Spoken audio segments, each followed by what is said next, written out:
Hi there, patrons and prospective patrons. So I thought my first post would be about the Void Engine tutorials that I'm going to start. We're going to do it in MonoGame 3.8, so that's the latest going forward. So the idea behind the engine, if you've already looked at my YouTube channels before, you'll know that I started an engine in MonoGame before in 3.6, I think it was. So I got quite a way into that. I quite enjoyed writing that. It was a nice project to do, and I kind of did that because while I like Unity and tools like Unity, I do find them a bit of a pain in the backside sometimes, so I like to have that bit of extra control over the engine and the development environment as well. The editor in Unity can be a bit tricky to write for, so that was kind of the idea behind me starting my own engine, and that's what I'm going to do again now with MonoGame, but as I say, in 3.8. Because I have all the lovely new tools, .NET Core and all the good stuff that's in there. So I've kind of got this development guide that I'm going to use. So the engine's going to be as modular as possible, configurable possible, and dynamic late binding, so dependency injection, and a plug and play system effectively. So I kind of want to be able to write this core engine, then we can write and build DLLs later on that we can plug in and use, and as long as our framework's there and solid, we should be able to pick up and run and carry on with whatever we decide to write going forward.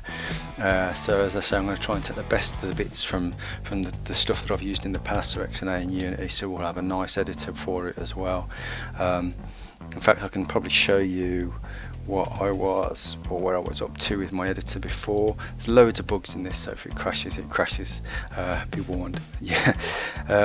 So if I just run this, so effectively the editor itself is also running the engine, so all the code is inside the engine, but there's a separate project in the editor to run what we need for the editor. So we can select elements, we can add new ones, which just crashed on me, so I'm not going to do that, but I'll quickly show you. So with a directional light, so we can translate it in the UI. I can move my camera about as well.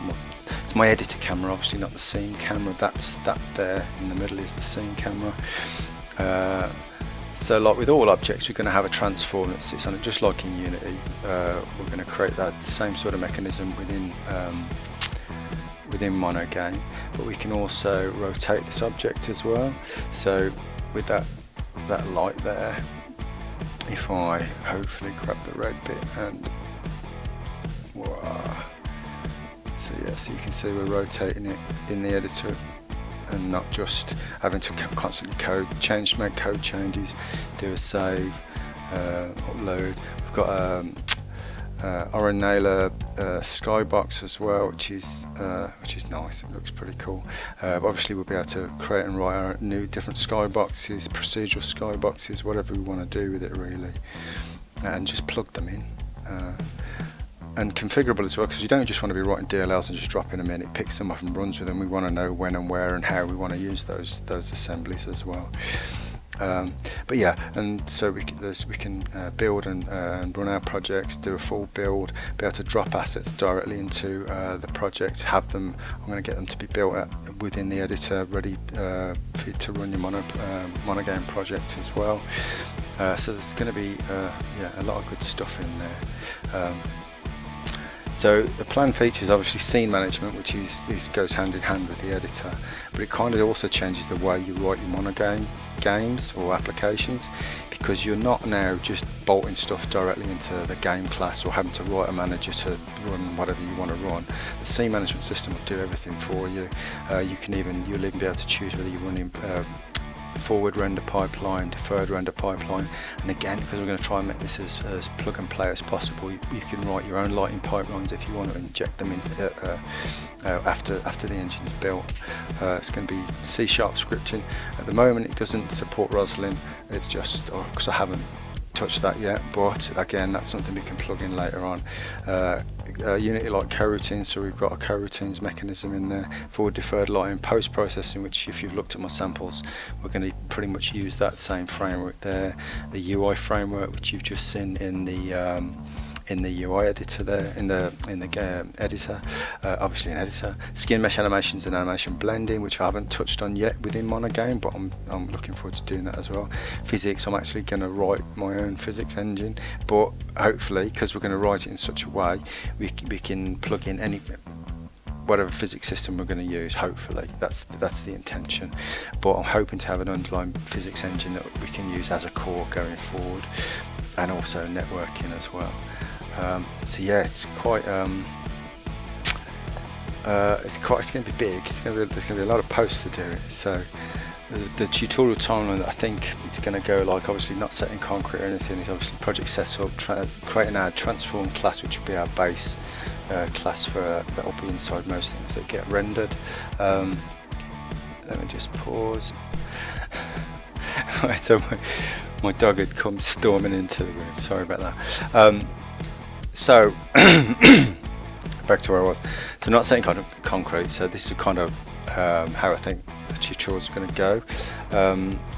As I say, this is pretty fluid, but yeah, so I'm going to start off with obviously the project setup and going through what the transform based class is and the serialization of that. So obviously the transform is how we're going to rotate and manipulate objects in the game world. Asset manager,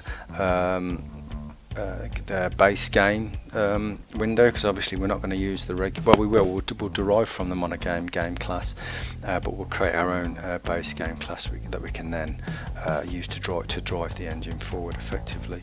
We'll then have obviously materials, base drawable components, and game component classes, basic primitives and a camera system, render pipelines for both forward and deferred.